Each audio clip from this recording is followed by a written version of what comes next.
are the very key critical roles that is needed for a data team to be very high performing? Thank you so very much, and good morning, everyone. Thanks for the opportunity to participate this year again.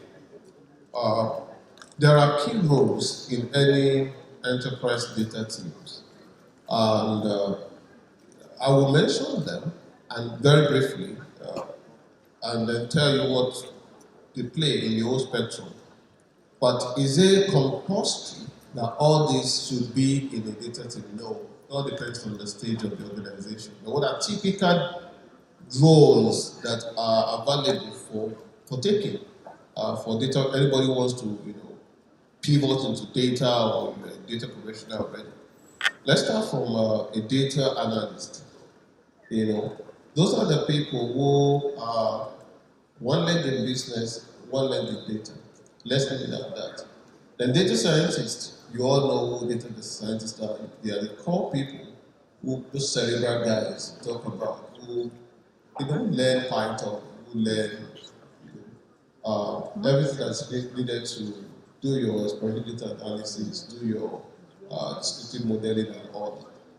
So I've mentioned data analysts, I've mentioned core data scientists. Then you have data engineers who manages your pipeline, who ensures that the infrastructure that's required for moving your data from point A to point B for the data scientists to work on are properly set. So if you're looking at, okay, that is where I want to play, your role will be ensuring that the data get properly moved or transposed or changed from one format to the other in the way that data scientists will be able to handle it. Then you have metadata engineers, not that common, but they are very, very good and very important, especially in enterprise organizations that has a lot of data points, a lot of data platforms. You need a metadata engineer. And if time permits us, I will tell you what exactly are their role in an enterprise organization. Then you have another skill, another role, they're called the storytellers. Depending on the organization, some people call them decision scientists. If you are in an organization like the financial institutions that do things for credit scoring, so you need a decision scientist. What do? They pick the analysis that has been done by the data scientist and they interpret it in the context of the business, especially as it relates to making decisions on what to give notes and what not to give notes. That is in the financial institution. Decision scientists do other things in other institutions. So I've mentioned decision scientists. Data quality and data governance specialists, they are also very important because your output is as good as the quality of the data that you use to build that model. Garbage in, garbage out. So there are some people who are actually skilled and trained in ensuring that data is clean from source. In the entire life cycle of the data, when you are updating it, when you are moving it from one point to the other, is properly kept clean. And there are qualities of clean data, completeness, accuracy, and all whatnot. They are trained to ensure that in an enterprise organization, that is maintained. So let me stop at those very basic roles that are available for anybody. All right, thank you very much, Tony. And let's just put our hands together for us. Thank you for stepping in. All right, so I'm going to ask this second question to Olamide. And this is a question I really like because, I face challenges specifically in this area. So it says, can you share examples of how data teams have contributed to significant achievements in an organization? And you see, the reason why this is very important is that, you see, as data professionals, it's very easy to be focused on, I need to build this machine learning model. I need to build that dashboard. I need to build this AI model. And you're not necessarily thinking about the impact on the organization. So you find out that a lot of times you struggle, right? And that's why this question is very, very important. So I'll be, Olamide, if you could just help us out with that question. Thank you. All right, thank you. And hello, everyone. It's a pleasure to be at Data First again. Okay. So I think the first way to look at it is that as data professionals, you cannot see yourself outside of the business. Okay, I like that a lot of us have the cool skills. You can use Python, you can use R, or SQL skills or Point. I met someone today that told me that she's 10 over 10 in Power BI. I told her I've only seen an 11. I've actually seen an 11 over 10.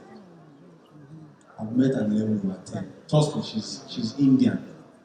That by the way. So the skills are good, alright? But then see yourself as a business owner, alright? If you have a company and you hire someone with the best talent and you're not making ends meet, you're not making profit, would you still keep the person? Probably not. So as data professionals, we need to connect what we're doing with what the business is doing. Okay, in my own organization last year, I didn't wait for my bosses to tell me measure the impact of what you are doing in monetary terms. Monetary terms simply means naira and kobo, meaning that if you build a particular machine learning model, how does that allow the company to improve on their own performance? So you as a professional, you must find a way to track it. I've told the guys that work with me that build Power BI dashboards that if you guys were to translate what you are doing in the team to maybe a place like UK, you will be making the most money for the bank. Because that's a skill that you build a dashboard, people will probably pay you directly for it. But then, if you are here and you are doing the same thing for an organization, how do you now tell them that I'm tired, I think I'm making money? But then, you really have to find the connection. And I'll give you another example. Really, if you build a dashboard that's going to help you acquire customers now, maybe for the sales team or the retail team in the organization, and they're using that dashboard to track maybe the trend of how they are bringing in customers into the organization.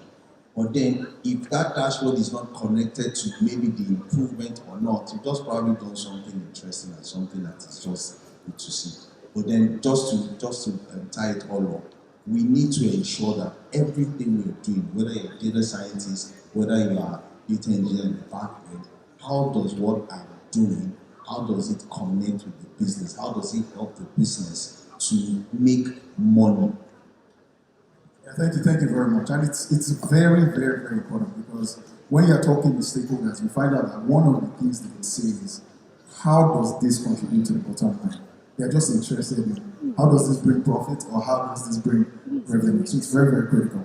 All right, so the next question I'm going to ask Joju, right? And it's really around how data teams should be structured. So some organizations will say, you know what, we'll have a central team, right? So every request from the different departments comes to this central team, the central team executes. Some other organizations will say, let's have a decentralized team. So each department has its own, data analytics team, and those people can be focused. Some other organizations might say they want a hybrid structure. So what would you advise, Joju?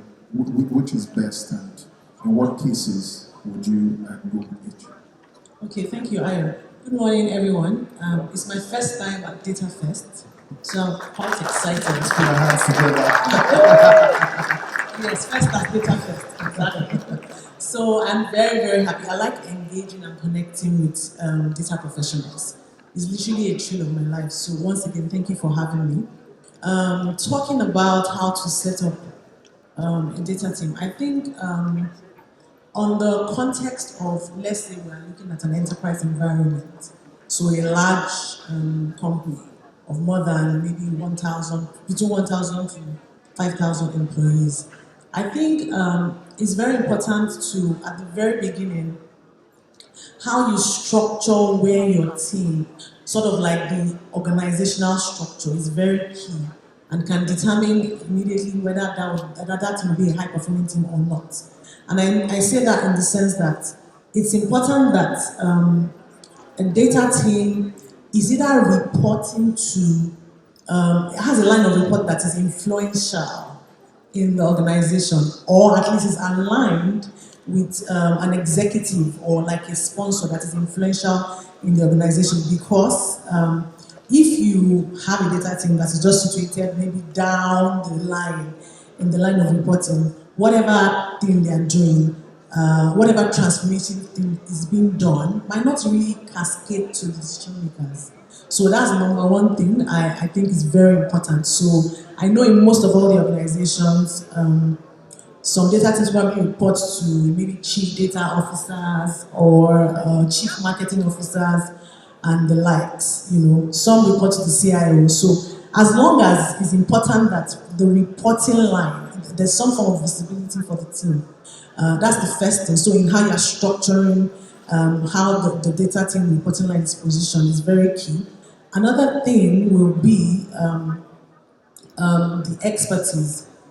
I would say, typically, I think in enterprise environments, because you want to get the best value and get insight and analytics across to decision makers as fast as possible, I typically would suggest like an hybrid kind of setup, right?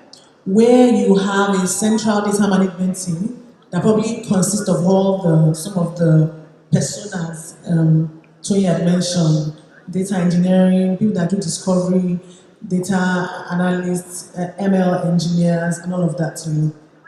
You have that central data management team that is sort of like responsible for sort of like federating how things work, right? From the central perspective.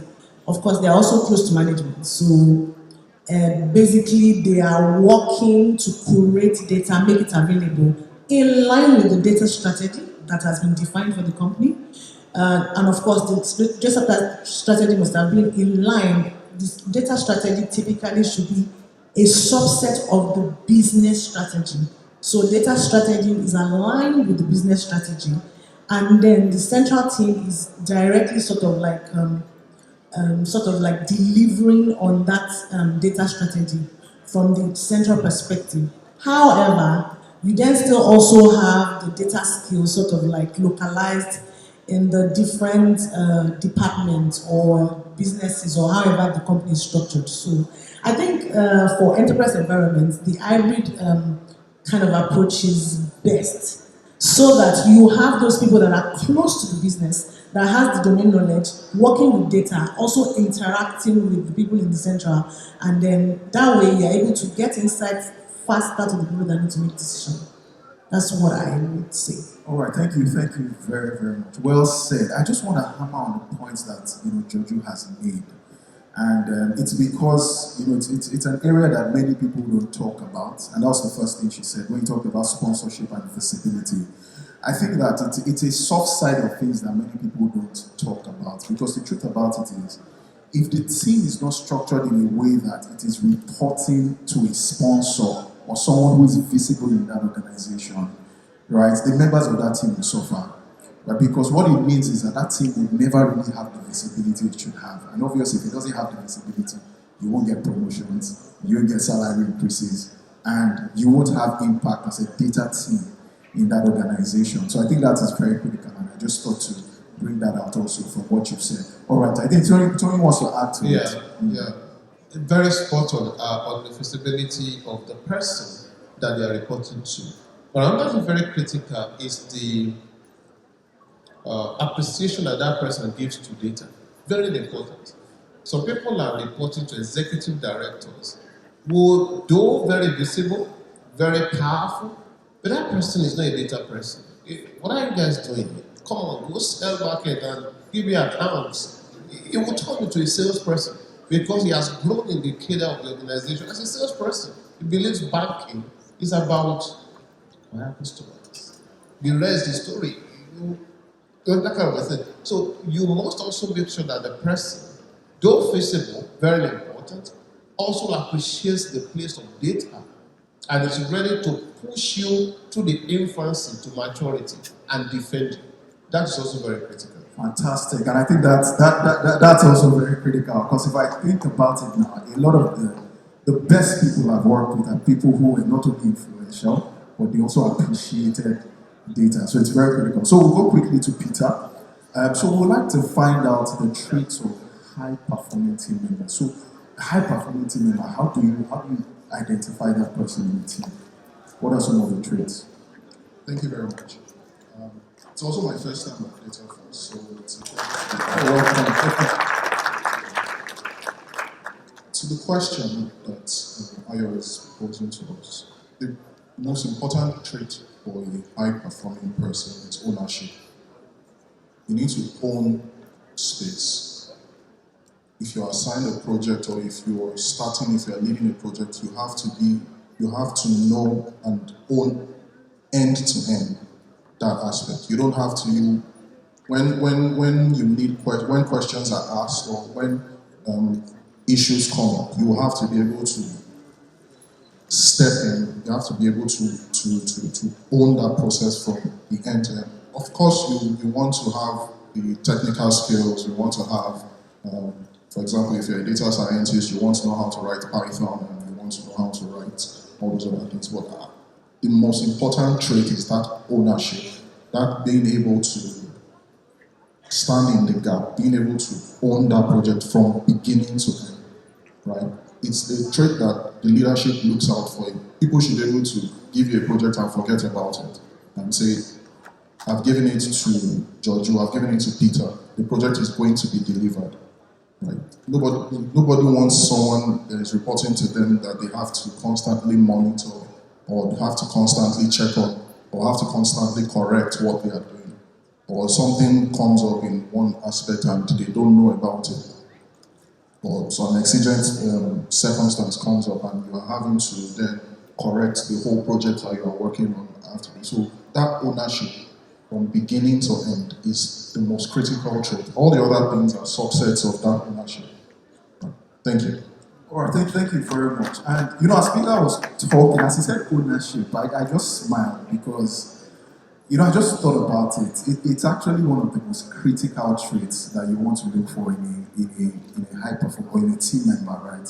That identifies them as high performing. Because thinking about it, I would pick, someone who is maybe 7 over 10 with the technical skills, but is able to own his tasks. I'll pick that person over someone who is even 20 over 10, right? But isn't able to own his tasks. Because when you are able to own the task, you're able to see them from end to end. It shows you're also passionate.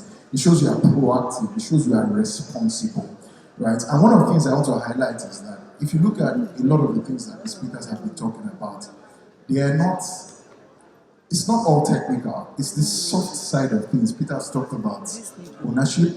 Giorgio has talked about sponsorship, visibility.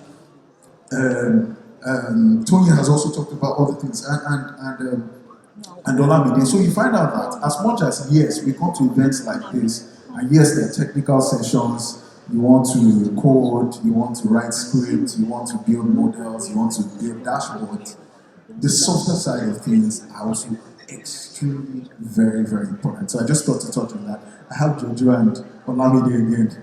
Go ahead. Just a quick addition to that. In my own team, there's a particular individual that everybody seems to agree that this person is one of my star performers. And I can clearly tell you that this person is not the best technically.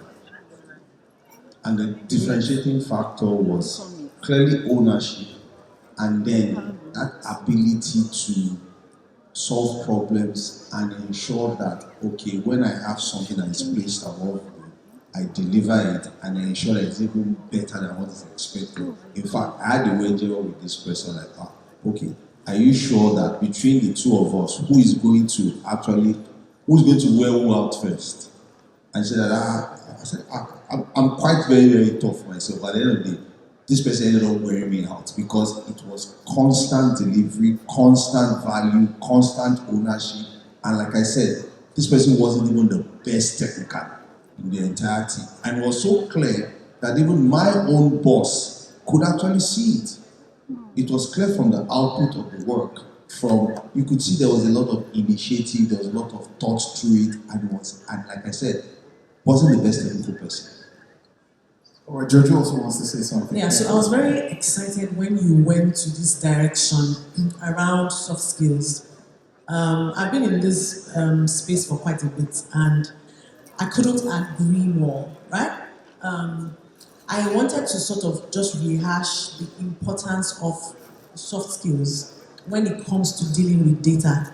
There's a common saying that I go with now, that I don't recruit for aptitude as much, I recruit for attitude, right?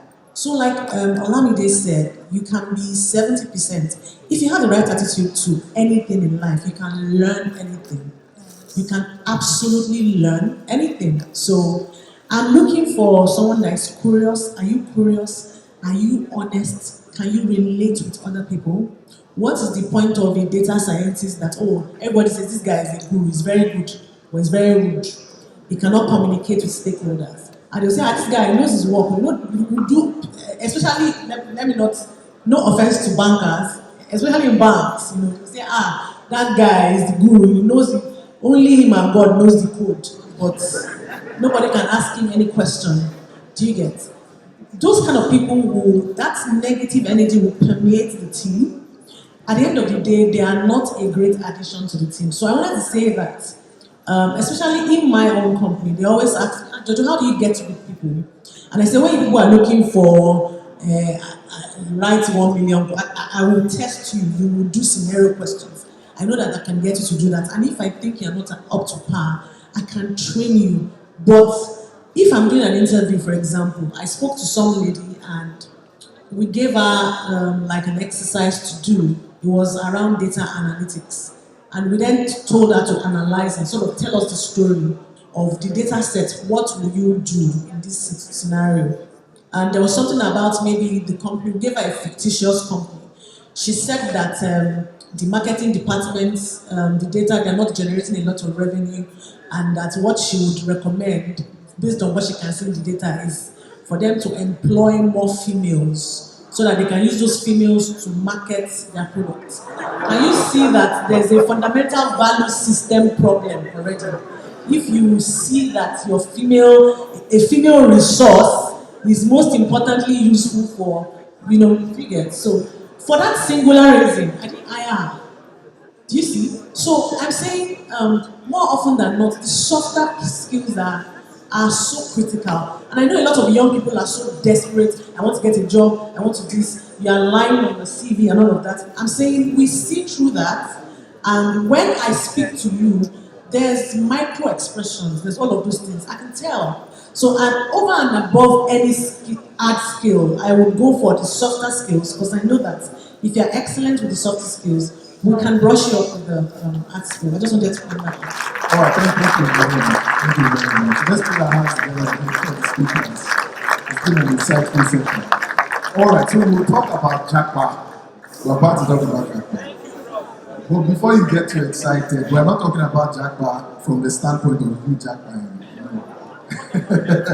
We're talking about it from the standpoint of the team. So, and I think we'll start with Tony again, Olamide. You can actually all answer this question. So Tony, Olamide, Jojo, and then Peter, we can do that in that order. So the question is, how do you attract and retain top talent considering this Jackpot trend? I think, thinking about it, it's not even just the Jackpot these days. I mean, people stay in one organization 1 year, they're leaving the other year. And I can tell you for free that as someone who leads a data team, this has been a nightmare for me. It's serious night. There are days you're just having sleepless nights because you don't even know who is going to leave next and what is going to happen next. And you have a lot of pressure, a lot of deliverables that need to go out. So we'll start with Tony and move to Olamide and Peter. Thank you very much. It's a $1 million question. Just what you said, that's what gives you sleepless nights. You're not alone. I mean, maybe all of us also said the same. It's all of us. And it's even global, not only Nigeria. That's what I always tell you. It's not only, if you see the Gartner report about what troubles the city, the trends of what troubles the CDO the most, in 2023, check out the report. It's number 3 on the availability of skills and retention of high skills. So it's a global problem. But what can you do as a leader or CDO or somebody, whether you're a core CDO or a leading data team? It's normal employee engagement practices, not only for data talents, but what exactly do people see that make them to stay? I will say 1, apply to their head. And what do I mean by that? Number 1, you must be an organization that is known outside and even inside as promoting professional mastery. Training your people is extremely very important. If this person joins the organization, do you know that you are here? Some company cannot allow their data scientists to go for data first. Come on, what are you talking about? You have to collect salary. So they don't appreciate the fact that data scientists are not just ordinary resources. They are a category of people we call knowledge workers. And for managing knowledge workers, research shows that mastery is very important. This guy wants to be on the edge. So if you have a team of data scientists, you must put them on the edge, train them. My team, we closed shop yesterday. Where were we? We were with David Abu in Microsoft's building, learning about, what was it? Fabric. I mean, you saw me there for some of you that were there. I was there in person. The entire team were there. Why? Because they know that if I'm in that company, my head is going to be correct. The second thing, also about the head, is make their head swell. Make their head swell. Recognize them. And I will talk about the word, which is very important. Pay them well. Make their hand wet. Make their hand wet. Okay? But we're not making their hands wet. I have seen people who left their company to take a job where they are being paid lower because his head was not swelling enough. Recognition, social recognition. Show the person that is doing the work. You mentioned your guy, that even your line manager knows that person. He will stay with you. But some bosses will take the shine off their people. That will not make people to want to come to the organization or to stay in the organization. And let me quickly say this so that I can allow my colleagues to also say one or two things. People know the organization structure and culture, though they've not joined you. Let me repeat that. People that are not inside, I can tell you, how do you rate working in Stanbic? I don't want you to answer, okay? How do you rate working in InterSwitch? You've not worked there one day, but one way or the other, you have a feel. I know a bank today that if I've never worked there, but if they give me an offer, I won't go because of what I've heard. So in the same manner, so those normal employee engagement thing is very important. I said, work their hand, pay them well. Pay them well. Not only money, a lot of other things. Their wellness is also very important. You know, if you get to our 909 building, you see gym, and we're even going to build, well, it's not the time for that, but, you know, supersonic environment that gives them psychological safety. This person can, okay, I'm talking too much, but please, I hope I'm making sense. All right, I met a guy yesterday, Data Fest last year, and I also met him yesterday in Microsoft's building. He walked up to me last year and he said, do you know what I see? I've lost 2 jobs because I braid my hair. And I'm like, what? So, if you are working in an environment where you don't give people inclusion, don't give them psychological safety, you judge them because of how they do, what they have, definitely Japaism is being promoted in such a kind of organization. Let me stop at those points. Thank you very much.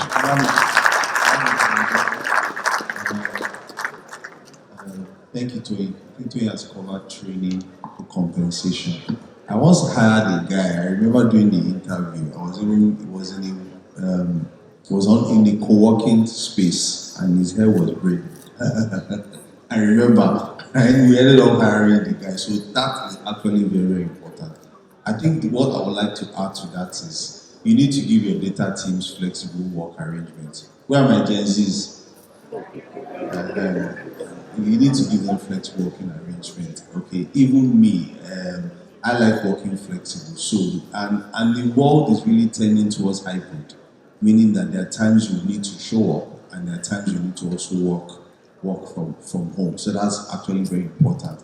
Then one core aspect I'd like to also stress is, as leaders, you need to challenge your team. More like you need to give them a reason to stay based on the work that they do. It can't be the business as usual. It can't be the mundane within. There has to be projects that is what they are soft, what they are well. Meaning that I was talking about this question with some of my colleagues before the session started, and like I was giving an example. Okay, you can see that, oh, we're doing this particular project, we're doing this other particular project. Because we sit and think about it, really, your professional life is beyond even the money. Trust me. All right. I always say the money will come. The money will actually come. But then, what do you have in your own pocket as experience of what you can do? What will you say in an interview? All right. If I call some of you today, now like, all right, sell yourself.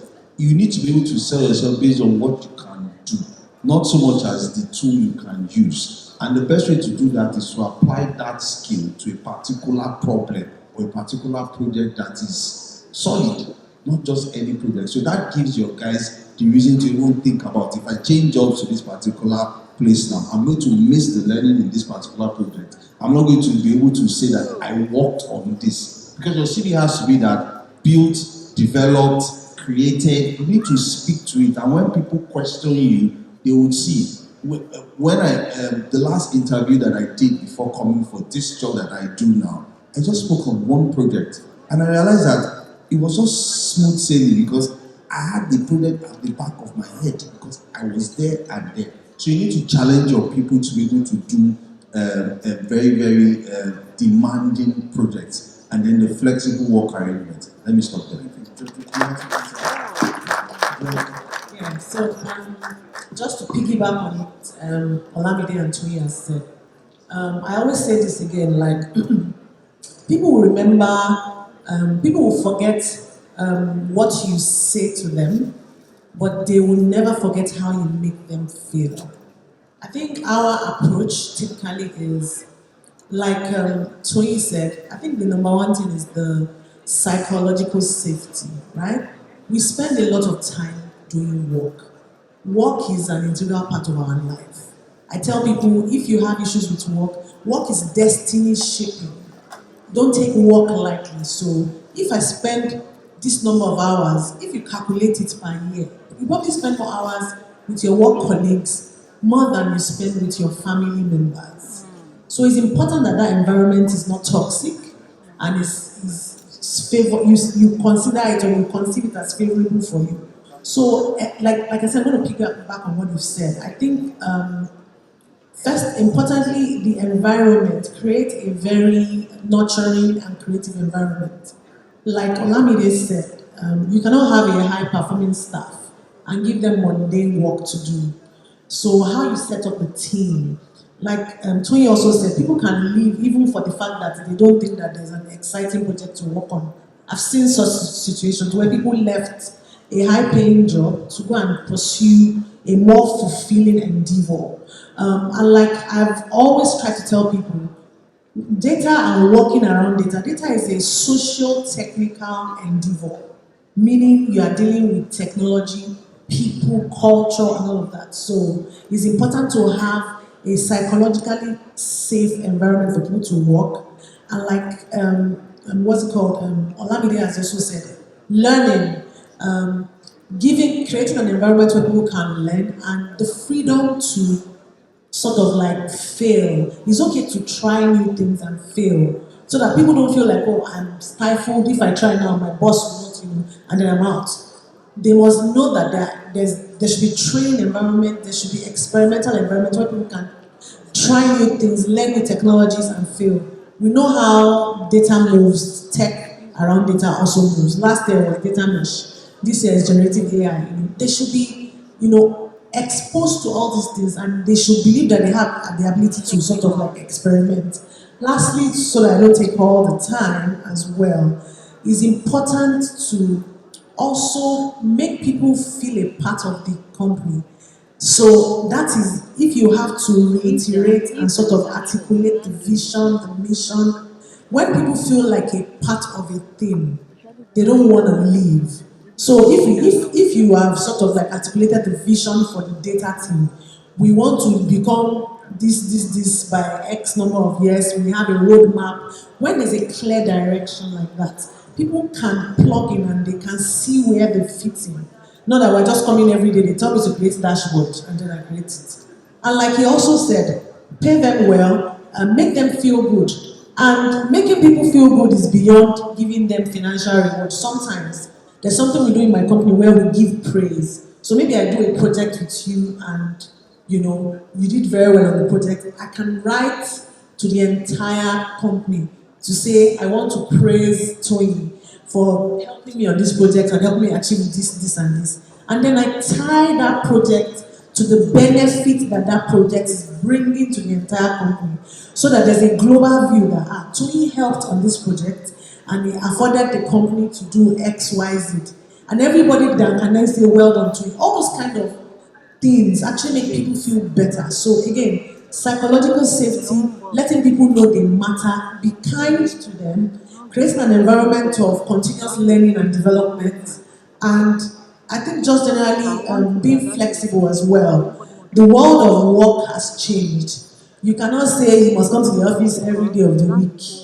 Like Olamide said, yeah, anybody that is doing that now, you're just joking. So I think also being attentive to understand how people want to work, their style of work, outcomes, over defining roles and activities and efficiency. Creativity should not be sacrificed on the altar of efficiency. There should be an happy balance. That's what I would like to say.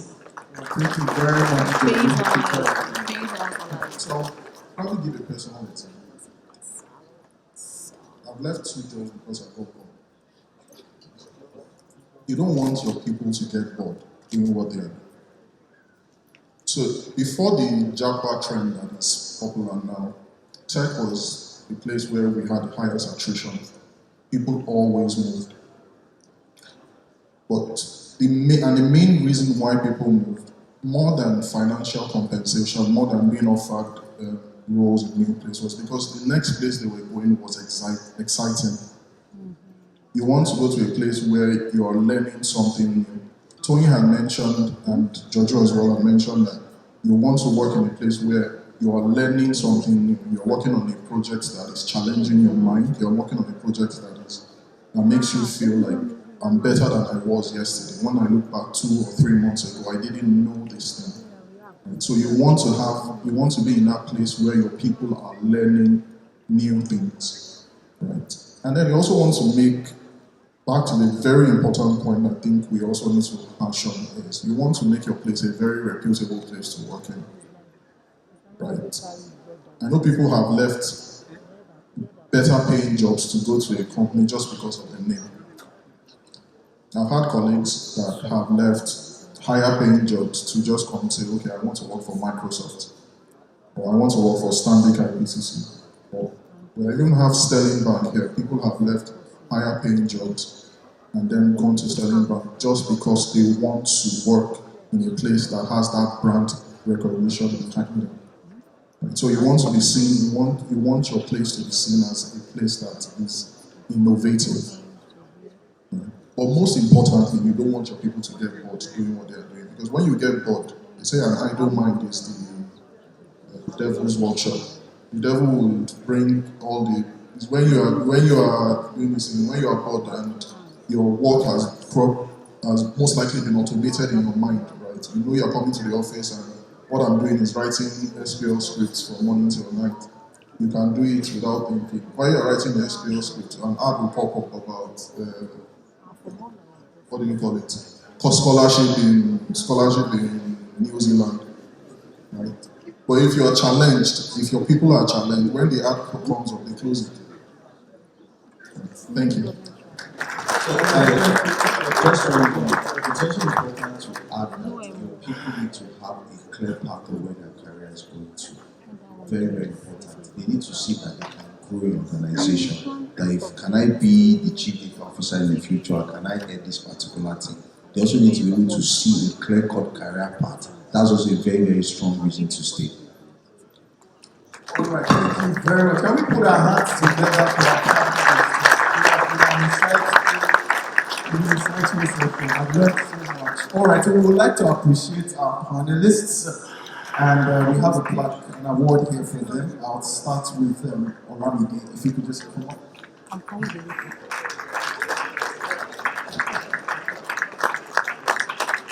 All right, let's keep clapping, let's keep clapping, let's keep clapping.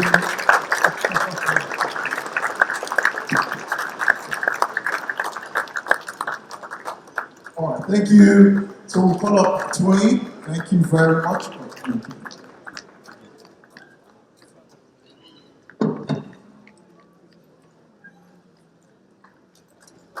Thank you, let's welcome Twain. Thank you very much. Let's keep clapping, let's keep clapping. All right, I'd like to welcome Jadu. Thank you. Thank you for coming. Thank you. All right, thank you. And then Peter. Thank you very much for coming. All right, thank you. So let's just clap for the panelists as we go off the stage. I'm sure the session was very insightful and very good. Thank you very, very much.